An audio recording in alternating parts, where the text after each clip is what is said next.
What's up? I'm actually going to do another video today, and this one is going to be a little bit more helpful, I think, than the last one. And this one's regarding stress, because we always talk about stress, and we know that it's bad. It's bad to have stress. It's bad to deal with stress, but we don't know exactly why it's bad for training, bad for health, and just bad in general. Well, the biggest impact on training from stress is because of hormonal pathways, right? All right, so let me get more specific about that. We all know about testosterone. Some of us know about DHEA, which is another hormone that helps with sexual function and things like that. And both testosterone and DHEA really help with training, getting muscular, being sexually active, being happy, being calm, right?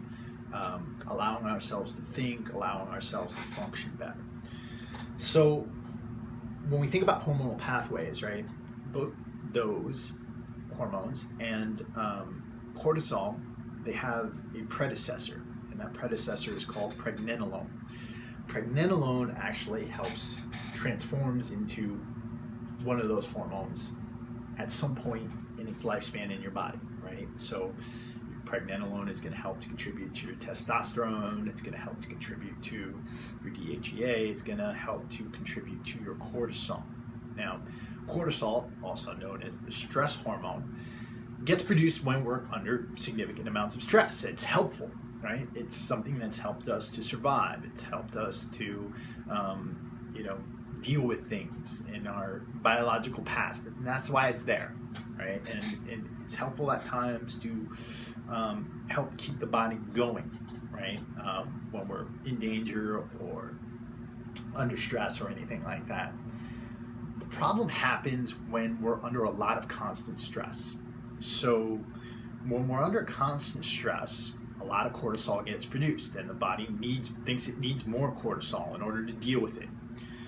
So what happens is that first hormone, that pregnenolone, there's only a certain amount being produced at any one time and being allocated. So what happens is when we produce a lot of cortisol, keep in mind I'm giving you the very super simple version of this.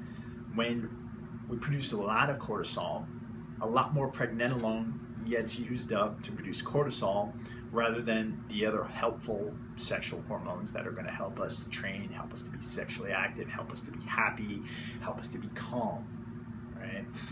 So stress over time, beyond keeping you jacked and lean, not tan, that's another hormone, but happy and functioning like a sexual beast and everything like that, when we're producing a lot of cortisol over time, there's less of those awesome hormones that keep us balanced being produced.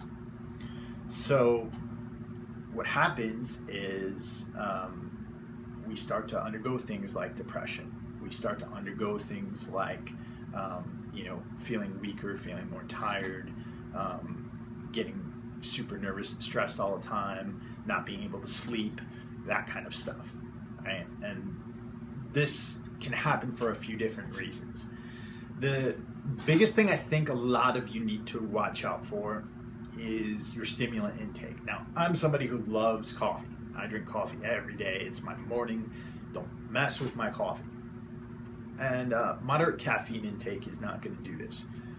But if you're taking like massive amounts of stimulants every day before you work out to push through that workout, then you can be causing a pregnenolone steal where cortisol is stealing what's your pregnenolone. And so if you're having issues with depression, if you're having issues with sleep, if you feel like your gains have slowed or anything like that, then my suggestion is to 1, lay off the stimulants. 2, this can also happen from that crazy word overtraining, right? So what do I mean by this? Well, if you're doing a shitload of cardio all the time and you are lifting every day and you're pushing yourself to the limit every workout. It can happen. 9 times out of 10, unless you're like a super elite athlete, you're probably not training at that level. But if you're not taking tons of stimulants and you've been training really hard, then that could be an issue. I'm not going to say it is an issue, but you need to do some self-analysis there, and you need to see if you need to pull off. 3, it can happen from lack of sleep, right? So lack of sleep can lead to more lack of sleep. And so lack of sleep over time can lead to higher levels of cortisol and pregnenolone, steel, and everything going on there as well. And so, you know, the biggest things I'm going to tell you is that the negative mindset in general is going to hurt you as well, right? So if, and this hear me out, I'm not trying to get all hippy dippy here, but if you're telling yourself, oh man, I'm not gonna be able to get through this workout unless I get some pre-workout or something like that, then you're not gonna be able to get through the workout or pre-workout, and then that's gonna lead you to use it more, and then you're gonna produce more cortisol, right? If you are generally negative, then you're gonna be experiencing more stress, and that can lead to greater amounts of depression. So start to try to change your thoughts to positive thoughts. Start to think about what you're grateful for every day. Start to think about all the beautiful things in your life, right? And that can lead to a virtuous cycle where you're going to be producing more awesome hormones and less of those nasty stress hormones that are going to steal your pregnenolone and keep you from producing the awesome hormones. And I'm not telling you not to take pre-workout. What I'm telling you is that you should be taking it in moderate dosages and not using it every day, along with whatever monsters you're drinking and whatever else you're putting into your body. All right?